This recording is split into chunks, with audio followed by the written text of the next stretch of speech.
The closer you get to Jesus, the more your taste in partner changes. What I mean by this is, in my experience and of the people that I know who love Jesus, there is 0.000 and infinity attraction to a man that doesn't know Jesus, to a man that's not intimate with Jesus, to a man who doesn't go and have time with the Lord, to a man who hasn't had that walk with him. There's certainly no attraction to a man that doesn't know Jesus at all, like not even a Christian, because you can get Christians that are just Christians. Christians and being saved to me are two different things. Because a Christian, you can go to church and be raised in the church. Doesn't mean you know Jesus. It doesn't mean you're saved. So men that just go to church, not attractive. Men that don't know Jesus, not attractive. So when women ask me, should I marry this person that's not a Christian, or should I stay with a man who's not a Christian, my brain, I don't understand what the attraction is. I'm so sorry. I don't understand what the attraction is. How is that attractive? How is a man? So you're telling me the only way this is possible, okay, the only way this is plausible that you find a worldly man attractive is that you're a worldly woman. There's no other way, whether you go to church or not. There's no, I don't understand. Now, there can be exceptions to the rule. There are some people that have married people a long time ago and he wasn't saved, she was, or she wasn't saved and he was, and things change as the relationships go on. There's different circumstances for everyone. But right now, as it stands, if you're a single woman and you find a man in the world attractive, I don't understand that. If you know Jesus, if you're a single woman and you find a man who goes to church attractive but doesn't really know Jesus, I can only assume that you don't really know Jesus. For those who have got my book, flick to the end, that last chapter, because I remember I added that in just before I published it. It says, I would have made a great wife. There's a whole chapter on, I'll never be a wife because I'm so in love with Jesus that there can't possibly be any man that I'm attracted to, because what man loves Jesus the way that I love Jesus? Like, what man has got to the depth that I have got to with Jesus?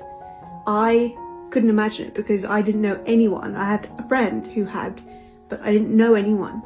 So I just accepted that I'll be single, and I was okay with that because I loved Jesus, and Jesus was my husband, and it's a whole thing.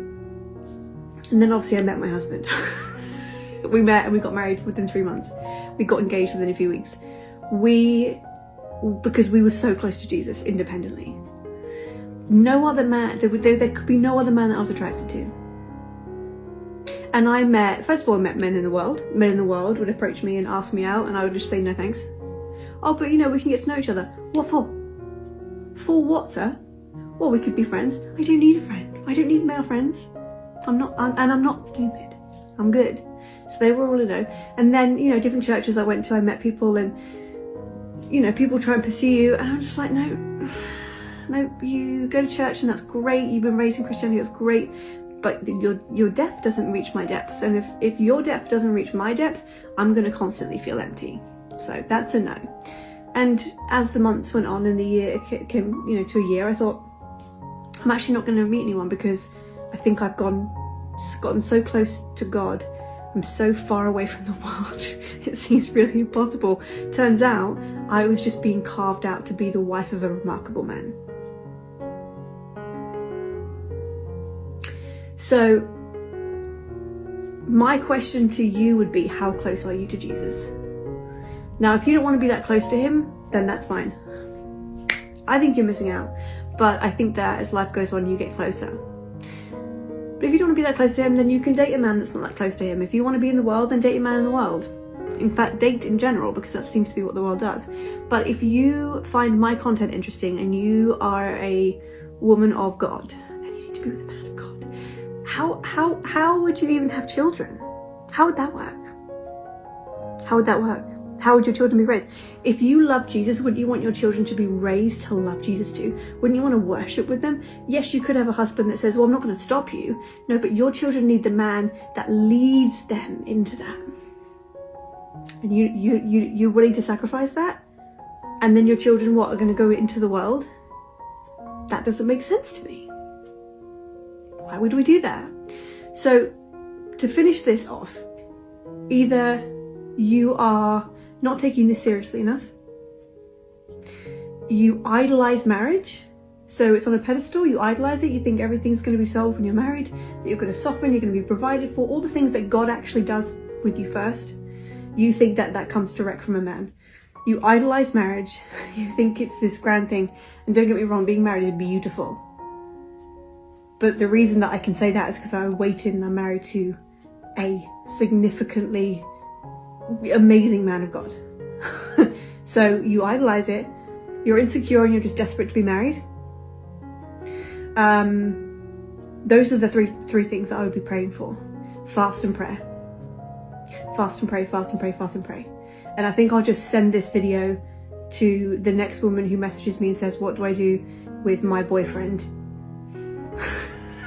Or what do I do? My husband's not Christian. I'm just going to send them this because this is easier and quicker. So pray on, is marriage an idol? Am I desperate to get married? Am I taking this seriously? Because what happens is that if you have these things, it's a doorway for the enemy to come in. And so you'll just say yes to anyone. And there's a consequence. I know that the world wants to erase consequences. Doesn't mean they don't exist. There is a consequence to you being a woman of God and marrying a man who's not. There's a consequence. You are going to have it tough. You got to know. Your life is going to be really tough. If you're really close to Jesus. If you're just a Christian that goes to church every Sunday and then just lives your life normally, it doesn't matter. But if you are really close, chances are you probably won't be able to do that. But if you are getting closer, that's going to be a problem. And I say that with love. As your big sister, consequences, struggling in life, how are you going to raise your children? There's problems. Being patient, marrying Jesus first, winning.